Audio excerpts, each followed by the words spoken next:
It's been a bloody and violent race, but elections in Mexico are over. And thousands are celebrating the rise of an anti-establishment politician as the new president. Manuel Lopez Obrador says his government will quickly improve economic conditions in the country. There will be no need to increase taxes in real terms or for the country to fall into debt. There will also be no hikes in petrol. I will lower the general cost of living and increase public investment to propel productive activities and to create jobs. Mexico's national debt is on the rise, reaching more than 46% of GDP last year. The country ranks a dismal 135 out of 180 countries in Transparency International's corruption index. And rising violence led by drug cartels has claimed thousands of lives, including 132 politicians killed during the election campaign. Lopez Obrador says he'll clamp down on corruption and generate funds for much-needed economic reforms. We won't act in an arbitrary way, and there will be no confiscation or expropriation of property. The transformation will consist of basically banishing corruption from our country. But experts say there's no quick fix for entrenched corruption. It will be very difficult to break the current levels of complicity between the authorities and organized crime. It will require a strong government that also has the support of the people. The most important thing will be to pursue the politicians that have allowed this to occur. Others worry people's optimism may turn into frustration if the new government doesn't deliver soon. Andrés Manuel represents the beginning of the change. He represents the beginning of the Mexican population thinking differently and taking party politics more towards the left. Something that scares me a little is the number of people who are exorbitantly hopeful. Supporters of Lopez Obrador delivered a landslide victory for the former mayor of Mexico City, and they are indeed optimistic it will mark the beginning of a new era for the country. But breaking from a violent and bloody past will not be easy. Mobin Nasir, TRT World. So let's go to Mexico City next, and joining me from there is Remi Piet. He's the Senior Director of the research firm America's Market Intelligence. Remi, great to have you on the show and on the ground in Mexico City. Look, we heard in Mobin's package over there the numbers that created the economic conditions for Lopez Obrador's victory. But give us an idea of what it's like on the ground for ordinary Mexicans. What are the economic pressures they face on a daily basis? Well, the minimum salary in Mexico is very low, and that's a key issue in Mexico. In spite of the fact that unemployment is low also, the average Mexican is tired of seeing a society that is marked by inequalities between very wealthy people, a very small minority, and the very large majority of Mexicans just having below $5 a day to live on. So that's one issue. The second key issue is also security. You've had 15,000 people dying in the streets of criminality and gang violence. So those two issues in terms of economic pressure and lack of security were the main drivers for this overbearing win from AMLO that actually got more than 50% for the first time in the recent Mexican history. One of the things, of course, that's likely to define AMLO's presidency is the relationship with the US.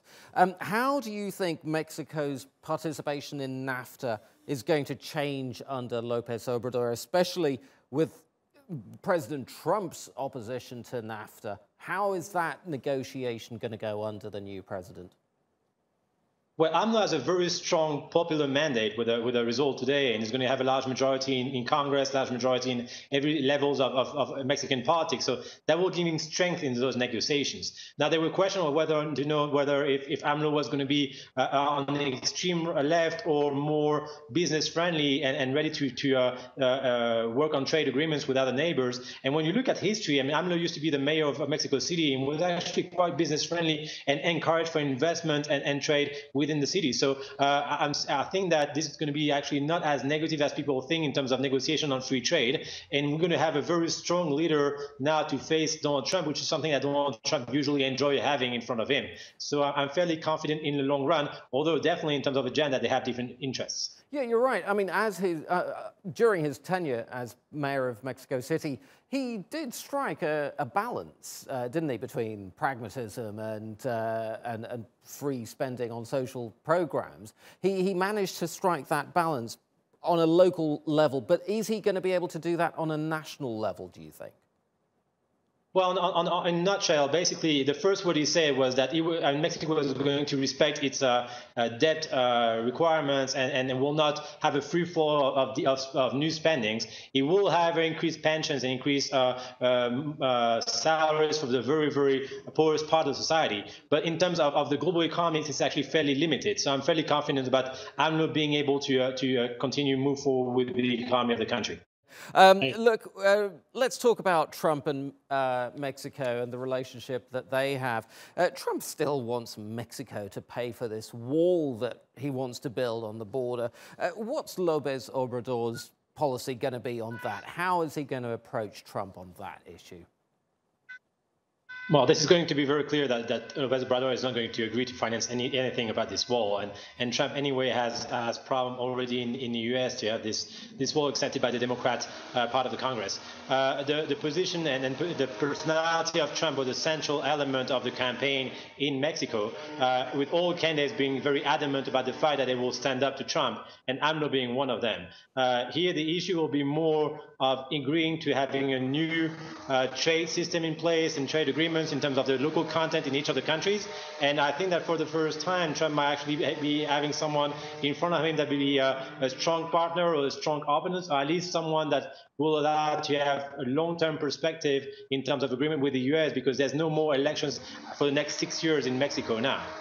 One of the other platforms, of course, that he campaigned on was corruption. What are the main challenges that he faces in tackling corruption?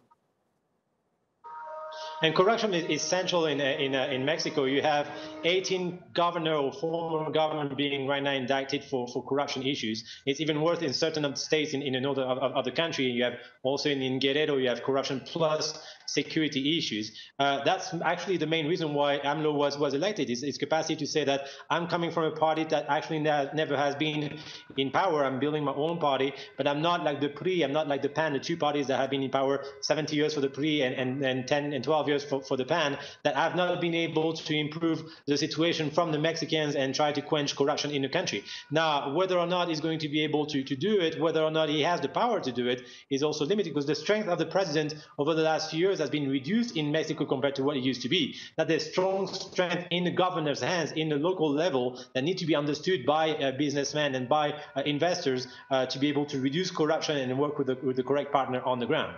Yeah. Now, the other issue, of course, is energy. His predecessor, Enrique Peña Nieto, had begun opening up Mexico's energy sector to foreign investment.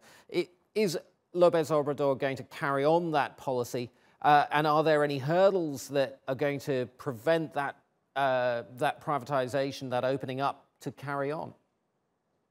I think that's the key issue, and that's a perfect question to ask. I mean, Lopez Obrador has actually campaigned on the fact that he would reverse the energy reform that Peña Nieto put in place. Now, whether that was something that he actually had during this campaign to rally the vote from the leftists, or is something that he will carry forward, is still to be seen.